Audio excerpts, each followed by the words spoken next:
હોળી પર્વે ભગવાનના દર્શન કરવા ભક્તોમાં ઉત્સાહ જોવા મળી રહ્યો છે। સુપ્રસિદ્ધ ડાકોર મંદિર તરફ પગપાળા સંઘોની યાત્રા જઈ રહી છે, ત્યારે અમદાવાદ સ્થિત રાજ્યભરમાંથી શ્રદ્ધાળુઓ આવી રહ્યા છે। પગપાળા યાત્રા કરતા લોકો માટે સેવા કેમ્પો પણ કાર્યરત કરાયા છે। જુદા જુદા સેવા કેમ્પોમાં શ્રદ્ધાળુઓ માટે વ્યવસ્થા ગોઠવાઈ, જમવા, રહેવા, બેસવા સહિતની વ્યવસ્થા ઊભી કરાઈ છે।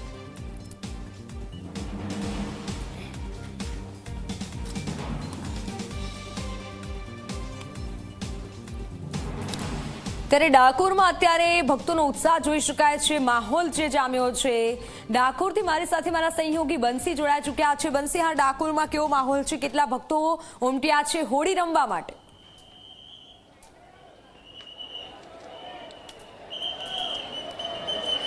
જી મિત્તલ, અહીંયા ભક્તોની ભીડ ઉમટી પડી છે ભગવાન સાથે હોળી રમવા માટે। ભગવાનની એક ઝાંખી માટે ભક્તો લલાયત થઈ રહ્યા છે। ભગવાન સાથે હોળી રમવા માટે ભક્તો લલાયત થઈ રહ્યા છે। પગપાળા દૂર દૂરથી ભક્તો અહીંયા આવી પહોંચી રહ્યા છે। આપ જોઈ રહ્યા છો આ દ્રશ્યો કે ભક્તોની ભારે ભીડ ઉમટી રહી છે।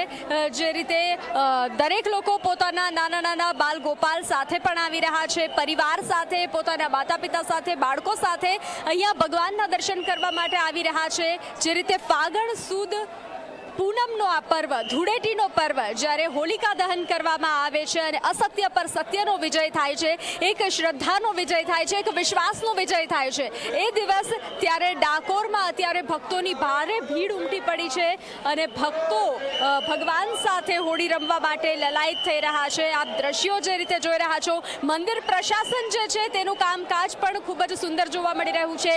ભક્તોને કોઈ પણ પ્રકારની અગવડતા ન પડે તે પ્રકારની વ્યવસ્થા કરવામાં આવી રહી છે। સાથે જે પોલીસ જવાનો જે છે તે પણ તૈનાત જોવા મળી રહ્યા છે। દરેક લોકો સાર સંભાળ રાખી રહ્યા છે। કોઈ લોકો જે છે જે ચાલી નથી શકતા, જેને ટેકાની જરૂર પડે છે, તેને પણ જે આપણા પોલીસ ભાઈઓ બહેનો છે તે તેની મદદ કરી રહ્યા છે અને ખૂબ જ ભાવ ભક્તિપૂર્ણ માહોલ અહીંયા જોવા મળી રહ્યો છે। ભક્તિભર્યો અનેરો ઉત્સાહ ડાકોર મંદિરમાં જોવા મળી રહ્યો છે।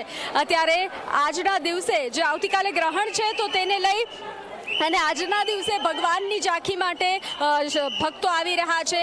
આરતી, મંગળા આરતી કર્યા બાદ અત્યારે ભક્તો જે છે ત્યારબાદ શણગાર આરતી કરવામાં આવી અને હવે ભક્તો દર્શન કરી ધન્યતા અનુભવી, ભગવાનના આશીર્વાદ લઈ અને બહાર જઈ રહ્યા છે। ત્યારે આપણે ભક્તો સાથે પણ વાત કરવાનો પ્રયાસ કરીશું। જે રીતે ભગવાનના દર્શન કરી અને લોકોના ચહેરા પર એક અનેરો ઉત્સાહ, એક અનેરી અનુભૂતિ આપણને જોવા મળે છે, ત્યારે ભક્તો સાથે પણ વાત કરવાનો ટ્રાય કરીશું। પરંતુ જે અત્યારે અહીંયા ઉત્સાહનો માહોલ જોવા મળી રહ્યો છે, ખાસ કરીને મંદિર પ્રશાસનની જે વ્યવસ્થા છે તે જોવા મળી રહી છે, તે પણ ખૂબ સુંદર જોવા મળી રહી છે।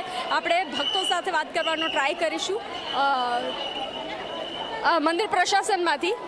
ના, હું અહીંયા સેવામાં છું। અચ્છા, કેટલા વર્ષથી સેવા કરો છો? હું છેલ્લા 10 વર્ષથી અહીંયા સેવા કરી રહ્યો છું। ત્યારે અને કેટલા લોકો મંદિરના દર્શનાર્થે આવે છે?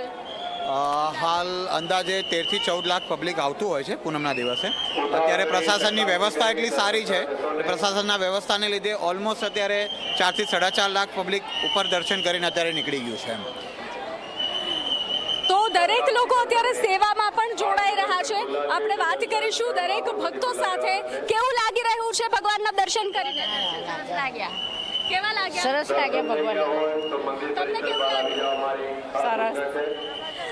તો મિત્તલ, દરેક લોકો ભગવાનના દર્શન કરી અને ધન્યતાની અનુભૂતિ કરી રહ્યા છે। સાથે સાથે ભક્તોનું જે ઘોડાપૂર છે તે ઉમટી રહ્યું છે।